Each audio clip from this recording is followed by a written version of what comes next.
Council Information Center spokesman with the update from the eastern Ukraine. Proszę, pan Andriy.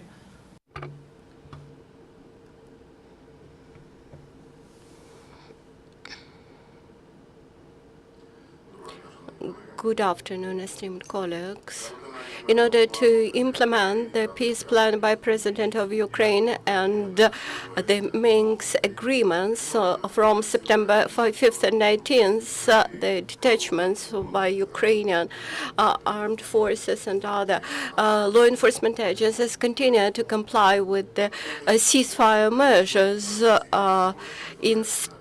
despite of the terrorists and Russian military, despite of the Minsk memoranda on ceasefire, continuous shelling of the positions of NATO forces.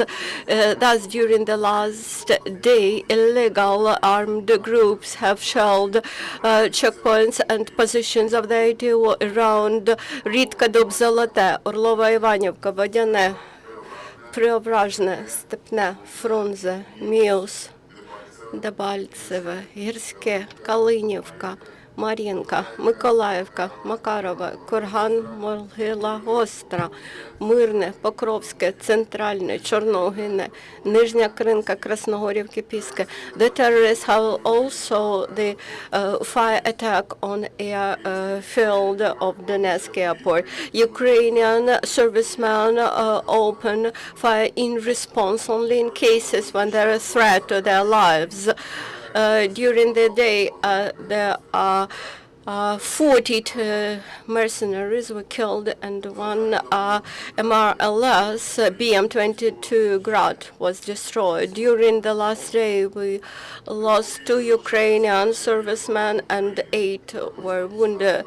The situation on the border remains unstable. Yesterday, around 6 p.m., the border unit, which was near Shevchenkovo, near Mariupol, was shelled by unknown people. Borders tried to respond and open fire in response, but and Russians had to retreat.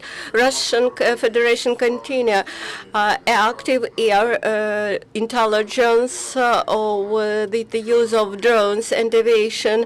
Thus, bodyguards have fixed the drone close to Mariupol, the height of 1 kilometer. Yesterday, alone, the Milova district, Luganska Oblast, alongside the border without breaching the airspace of Ukraine. There were 2 helicopters, Russian helicopter. The situation in Mariupol remains under control despite the challenge of the neighboring settlements in Mariupol. The festival devoted to the Day of the City was held, and there was a parade of Ukrainian national clothes and the parade of the military machinery. In the territory of Irmena, controlled by separatists, the mercenaries shelled Stakhaniv and Stakhanevets in Lugansk Oblast.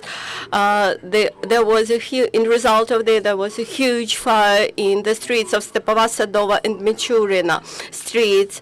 There is an information that residents of the settlements in Donbass under control of Russian military and pro-Russian terrorists are forced to get Russian passports.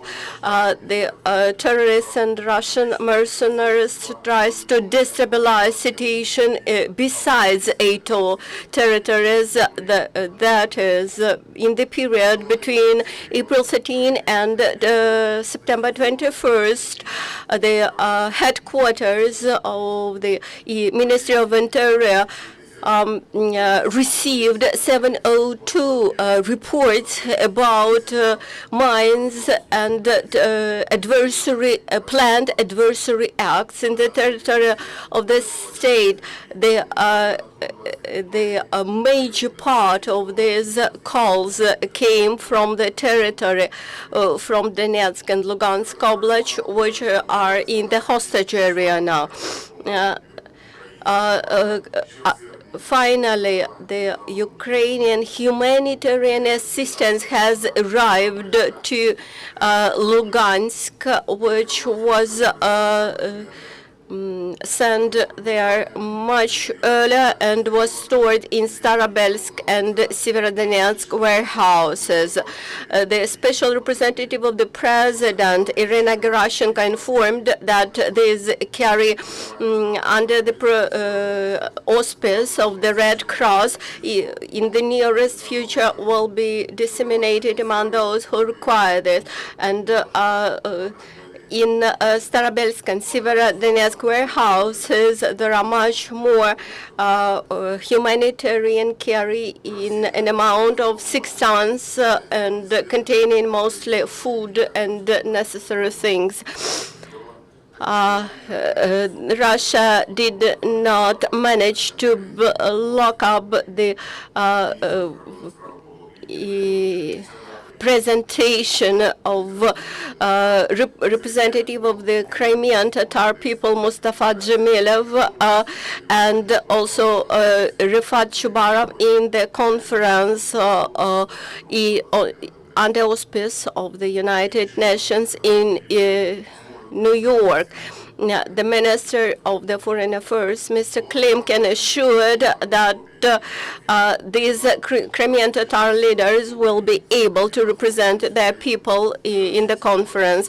The Commander-in-Chief of the NATO forces in Europe, Mr. Philip Breedlove, announced that Russian armed forces remain in the territory of Ukraine and the ceasefire regime does not act. The general stated that the ceasefire is not kept properly, but nevertheless expressed hope that the positive changes in the situation will happen after signing the memorandum in Minsk.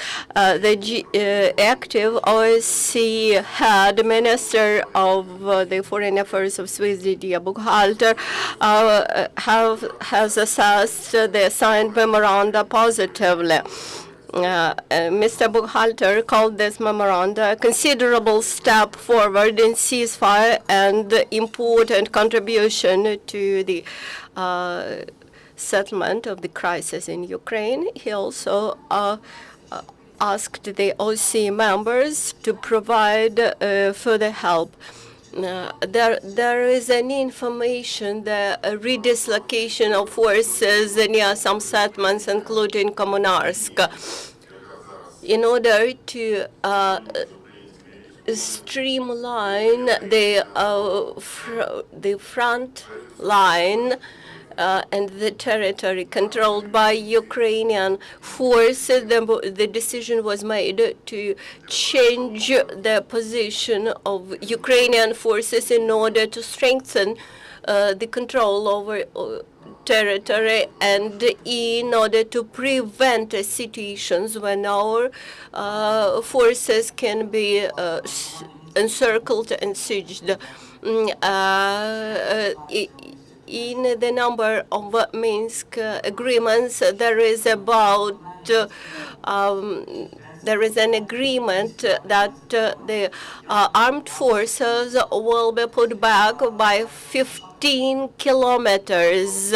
What will happen? Will Ukrainian forces quit from Mariupol?